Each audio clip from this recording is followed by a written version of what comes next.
నమస్తే. Welcome to ETV India.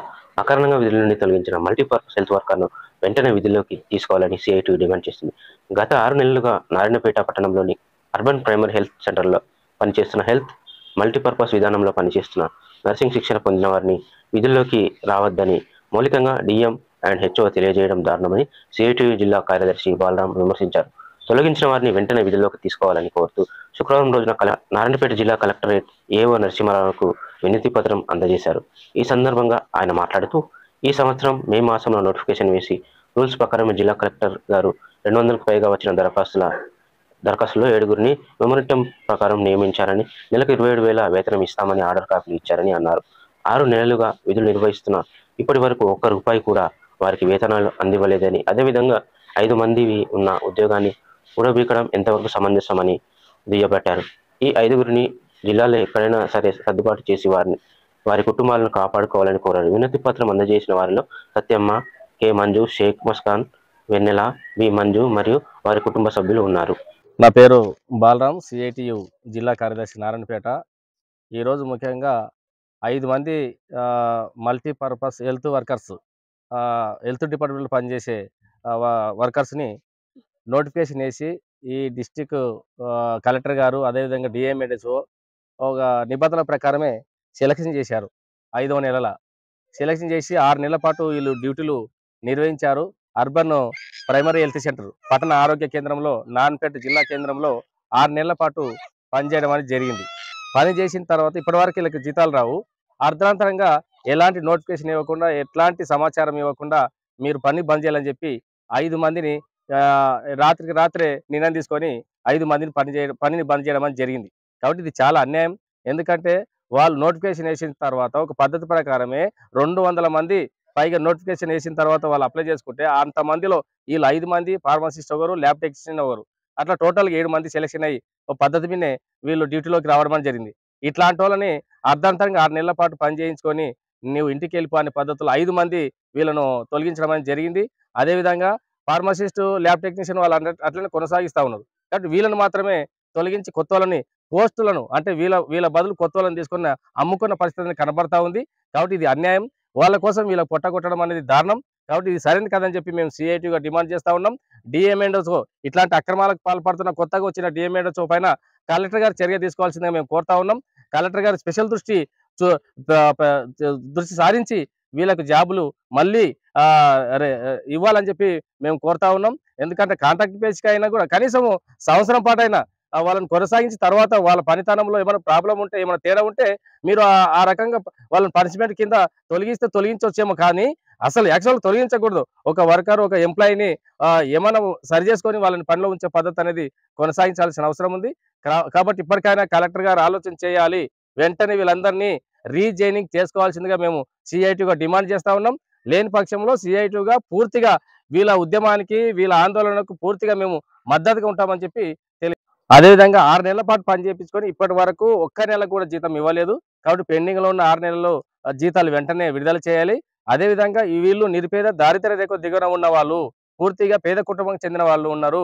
అదేవిధంగా పసిపిల్లలు వేసుకొని ఏదో జాబ్ వచ్చిందనే ఉద్దేశంతో జాబ్ వచ్చిందని చెప్పి వాళ్ళు అనేక ఇబ్బందులు పడుతూ సమయానికి జాబు నిర్వహించారు. కాబట్టి పసిపిల్లలు ఉన్నారు, చిన్న వయసు ఉన్నారు, పేద కుటుంబం ఉంది. కాబట్టి ఇట్లాంటి వాళ్ళని అర్ధాంతంగా మాన్పేయడం అనేది వీళ్ళని గొంతు తీసుకోవడం తప్ప వేరే మార్గం లేదు. కాబట్టి ఇప్పటికైనా ఆలోచన చేయాలి. కలెక్టర్ గారు పెద్ద మనసుతో వీళ్ళని వెంటనే విధులకు తీసుకోవాలని చెప్పి మేము కోరుతా ఉన్నాం. నా పేరు వెన్నెల సార్. ఫస్ట్ మాకు పేపర్ నోటిఫికేషన్ వచ్చింది సార్. 5 మెంబర్స్ ఏఎన్ఎంస్, ఒక ఫార్మసిస్ట్, ఒక ల్యాబ్ టెక్నీషియన్, టోటల్ 7 మెంబర్స్ మేము సెలెక్ట్ అయినాము. అప్లై చేసినాము, డీడీ కట్టినాం, డీడీ కట్టి వచ్చి అప్లై చేసుకున్నాము. తర్వాత మెరిట్ పరంగా మమ్మల్ని 5 మందిని సెలెక్ట్ చేయడం జరిగింది. మేము జాబ్స్ వచ్చినప్పుడు చాలా అంటే చాలా సంతోషపడ్డాము.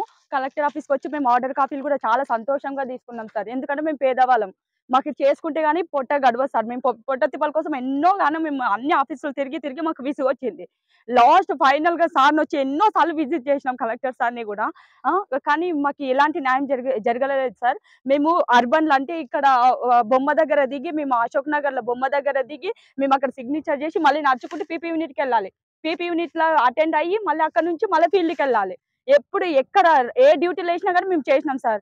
మేము ఖచ్చితంగా చేయాలనుకోసని మేము ఎందుకు చేసినాము, మాకేదో ఉంది ఆదాయము, మాకేదో కాంట్రాక్ట్ బేసిక్ కింద వచ్చింది, అదే మాకు గొప్ప అనుకున్నాం. మాకు పర్మనెంట్ జాబ్స్ రావని ఎలాగో తెలియదు. మేము నిరుద్యోగులం కాబట్టి మాకు జాబ్ వచ్చిందే చాలని మేము దాంతోనే సంతోషపడాలని పేద కుటుంబం నుంచి వచ్చాం సార్. ఇంతకుముందు మేము ఆల్రెడీ చేస్తుంటాం సార్. ఆ జాబ్స్‌ని వదులుకొని వచ్చినాం. వచ్చే ఫస్ట్ 14,000 వచ్చినా గానీ మేము దాంతోనే సంతోషంగా ఉంటిమి. కానీ ఇన్ని తిప్పలు పడింది ఎందుకు? ఏదో ఒకటి వస్తది మాకన్నట్టు మేము తిప్పలు పడ్డాము. కానీ ఆ నోటిఫికేషన్ ద్వారా మమ్మల్ని ఎంచుకున్నారు. ఎంచుకున్న తర్వాత డ్యూటీస్ 6 నెలలు చేసినాం. మాకు ఒక్క రూపాయి లేకున్నా గానీ చేసినాం. వస్తది. ఎందుకు? వస్తది. అన్నీ ఒకేసారి వస్తవి. మా మా కష్టాలన్నీ తీరిపోతాయని. అప్పులు చేసుకొని మేము బస్ చార్జీలు పెట్టుకొని వచ్చిన రోజులు కూడా ఉన్నాయి సార్. అక్కడి నుంచి ఇక్కడి వరకు మాకు రోజు రావాలంటే రూ. 100 అయితది. రానీకి 40, పోనీకి 40. మళ్ళీ తర్వాత ఫీల్డ్‌కెళ్ళడానికి ఆటోలో ఏదో సంథింగ్ అక్కడ 40 అంటే ఎక్కడ తిరిగినా మాకు రూ. 100 అయితాయి. అయినా గానీ మేము ఎందుకు వచ్చినాము. 27,300 సాలరీ ఉంది. చాలు మాకు రోజు ఆదాయం గడిచిపోతే చాలని. మేము చాలా బీదవాళ్ళము. మా ఇండ్లు కూడా రేకులతోనే కట్టుంటాం. మీరు కావాలంటే వచ్చి ఎంక్వైరీ కూడా చేసుకోండి సార్. అదే మాకు వచ్చింది కాంట్రాక్ట్ బేసిక్‌కే మాకు గొప్ప అనుకున్నాం. కానీ మమ్మల్ని ఇట్లా టర్మినేషన్ లెటర్ ఇస్తారు అనడం ఏంది? మేమేమైనా తప్పు చేసినామా? మేమేమైనా తప్పు చేస్తే మాకు టర్మినేషన్ లెటర్ ఇయ్యండి. మేము ఎన్ని సార్లు కలవాలి సార్? మాకు విసుగొచ్చిపోయింది. మా పిల్లల్ని పట్టుకొని తిరుగుతున్నాము. జరాలొస్తున్నాయి. జరాలొచ్చినా గానీ మేము అట్లా ఎత్తుకొని వస్తున్నాం. ఎందుకు? నాకు ఆపరేషన్ అయింది. ఆపరేషన్ అయిన 1 మంత్‌కి వచ్చాము. ఈమె 45 డేస్ అయింది డెలివరీ అయ్యి. ఆమెను 45 డేస్‌కి రమ్మంటే ఆమె 45 డేస్‌కి పిల్లని పట్టుకొని డ్యూటీలు చేసిన ఫోటోస్ అన్నీ గూడా ఉన్నాయి మాకు. ఎక్కడ తిరిగి మాకు న్యాయం జరగాలనే మేము కోరుకుంటున్నాం సార్. సో, మేడంని మేము ఫస్ట్ 3 టైమ్స్ ఎళ్ళినాం సార్ ఆఫీస్‌కి. మేడం మీట్ అవ్వలేదు. సో, ఫోర్త్ టైమ్ కూడా ఎళ్ళినాము. మేడంకెళ్ళి అడిగినాం, మేము రిక్వెస్ట్‌గా అడిగినాము. మేడం ఏమన్నారంటే, లేదమ్మా అది పోస్ట్‌లు ఇప్పుడు ఖాళీ లేవు ప్రెజెంట్‌గా. ఖాళీ ఉంటే మాత్రం మిమ్మల్నే తీసుకుంటాము అని అన్నారు మేడము. సరే మేడం మాకెట్లైనా న్యాయం చేయండి మేడం అని మేము మేడంని కూడా రిక్వెస్ట్ చేశాం సార్. కానీ 2 పోస్టులు ఖాళీగున్నాయన్నాయి. ఇంక 3 పోస్టులు ఇబ్బందవుతుందన్నది. ఆ 3 పోస్టులు కూడా ఎక్కడైనా ఉంటే ఇంత పెద్ద డిస్ట్రిక్ట్ నారాయణపేట డిస్ట్రిక్ట్‌లో ఒక 5 పోస్టులు సార్. 2 ఉన్నాయి కదా! ఇంకా 3 పోస్టులు. అయినా అట్లా కూడా ఒప్పుకున్నాం సార్. మీకు అర్బన్‌లో లేదమ్మా మీకు వేరే సైడ్ మర్జ్ చేస్తామన్నా కూడా అట్లా కూడా ఒప్పుకున్నాం. ఓకే. అట్లా కూడా ఇయ్యండి అని. కానీ ఇప్పుడు అట్లా కూడా ఇయ్యకుండా మొన్నేం చేసిర్రంటే మాకంటే ముందు అక్క వాళ్ళున్నారు సార్. మా యూపీహెచ్‌సీలో అక్క వాళ్ళు అంటే మా సీనియర్స్ ఉన్నారు.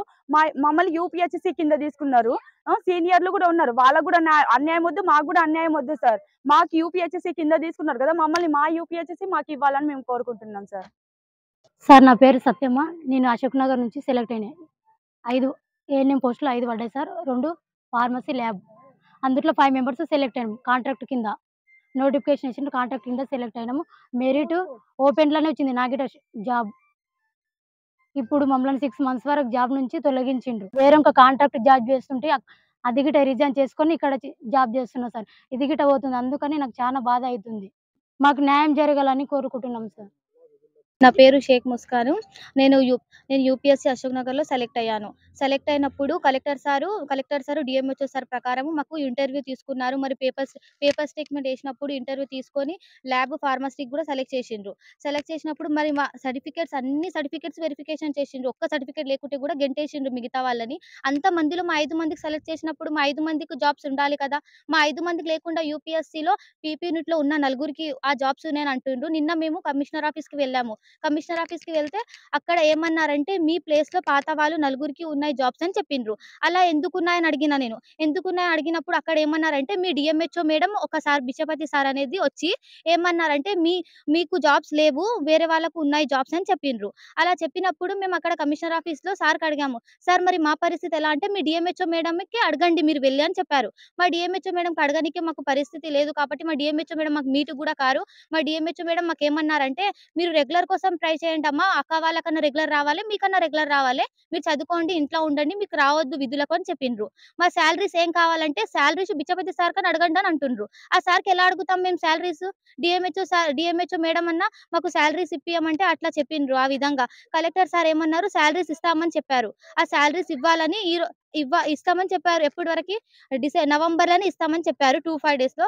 ఇప్పుడు మొన్న ఎళ్లి డీఎంహెచ్ ఆఫీస్ దగ్గర మాకేమన్నారంటే, మీకు కోస్గిలో పోస్టులున్నాయి రండి అని చెప్పిండ్రు.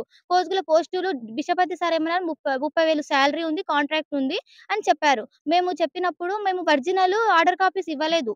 ఇవ్వలేనప్పుడు సార్ ఏమన్నాడు ఒరిజినల్ ఆర్డర్ కాపీస్ ఇస్తేనే మీకు జాబ్స్ ఇస్తామని చెప్పిండ్రు. అయితే మేము ఒరిజినల్ ఆర్డర్ కాపీస్ ఇచ్చాము.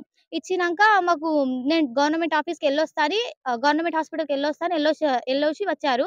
వచ్చినాక మాకేమన్నా రిజైన్ లెటర్ రాయమని చెప్పిండ్రు. మేము అడుగుతున్నాం, మాకు కాంట్రాక్ట్ ఉందా? ఔట్‌సోర్సింగ్ ఉందా? ఏ జాబ్ ఉంది? అడిగితే దానికి ఆన్సర్ చెప్పలేదు. మేమేం చేసినాం, మాకు తెలిసిన సార్ వద్ద మేము తెలుసుకున్నాము. మాకు ఏ జాబ్ ఉంది? కాంట్రాక్ట్ ఉందా? ఔట్‌సోర్సింగ్ ఉందా? అంటే మాకు ఆ జాబ్ ఇచ్చే జాబు ఆ కోస్గిలో కాంట్రాక్ట్ లేదు, ఔట్‌సోర్సింగ్ లేదు. టెంపరరీ జాబ్ ఉంది. ఆ టెంపరరీ జాబ్ మేము ఎలా చేయాలి? మాకు కాంట్రాక్ట్ బేస్ వచ్చింది. కాంట్రాక్ట్ బేస్ వచ్చిన ఒక సంతోషంతోటి మేము ఇక్కడ వచ్చి విధులు నిర్వహించుకున్నాము.